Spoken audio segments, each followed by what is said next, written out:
Bom, meus irmãos, vamos continuar aqui. Esse já é o vídeo 2. Qual que é a história? É a respeito de Estevão perante o Sinédrio, tá? E eu sugeri algumas perguntas que não foram registradas na Bíblia, mas diante da resposta de Estevão, provavelmente essas perguntas foram feitas, né? Continuando, poderia estar perguntando os seus algozes, aqueles que estavam acusando Estevão, e provavelmente estavam acusando Estevão, porque Estevão defendia Jesus.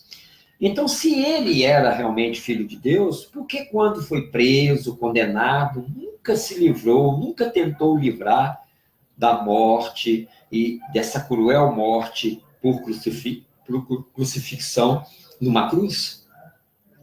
Se Deus não liberta sempre seus amados servos quando estão em dificuldades e em perigo de morte, então por que não libertou a Jesus?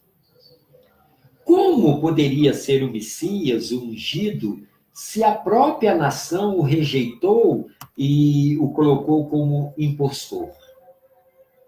Como ele poderia ser o Messias se ele ameaçou destruir o templo e mudar os costumes de Moisés? Não foram todos os reis piedosos da linhagem de Davi, zelosos com a manutenção de toda a lei, restaurando e quando ela caía em desuso? Por que eles não vingam? Por que eles não vingam aqueles que o maltrataram? O que havia acontecido com ele? Se ele havia ressuscitado, por que não se mostra para que pudéssemos vê-los e confessá-los de fato que ele foi ressurreto? Olha só, poderia ser esse monte de pergunta.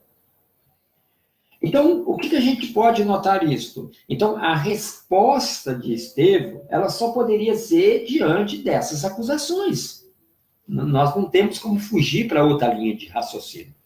Então, Estevão transmite principalmente na forma de narrativa uma resposta a todos esses argumentos que provavelmente eles fizeram.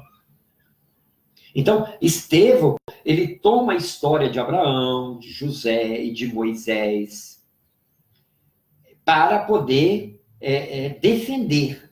Mas interessante que Estevão não estava se defendendo, Estevão estava defendendo a Jesus. E ele começa, bom, Abraão. Abraão foi amigo de Deus, fonte de promessas. Se agora vamos julgar pela circunstância, como eles estavam fazendo com Jesus, como eles iriam provar seu ponto de vista a partir da vida de Abraão? Por quê? Veja bem, você acha que Abraão teve vida fácil? Não. Deus tira Abraão da sua família com idade de 75 anos, promete posteridade numerosa, promete terra, e a gente pode notar que não se cumpriu, pelo menos se você olhar no sentido terrestre. Né? Isso se cumprirá quando Jesus voltar, numa amplitude muito maior. Olha só, ele não lhe prometeu a sua descendência. Ele prometeu a descendência dele. E qual seria a primeira linha de descendência dele? Olha, Abraão, Isaac e Jacó. Jacó, as 13 tribos de Israel. Para você ter uma ideia, todo mundo que fazia parte da tribo de Israel morreram no Egito, que foram os 12 patriarcas. Quer dizer, eles não tiveram ali as terras como foram prometidas a Abraão. Não que Deus tenha falhado, mas Deus está falando no sentido que espiritual, no sentido de novo céu e nova terra. Tanto é que Jesus deixa bem claro que Abraão seria um peregrino aqui nessa terra. E a sua descendência foi escravo por um tempão lá no Egito, aproximadamente 215 anos. Bom, então por que eles não usaram a mesma medida que eles usaram a Jesus? Por que eles não usaram Abraão? Não é? Então, se Jesus sofreu, se Jesus é isso tudo, porque ele não era filho de Deus, por que Abraão era filho de Deus? Se Abraão também passou por perrengue. Né? Agora, depois ele usa José.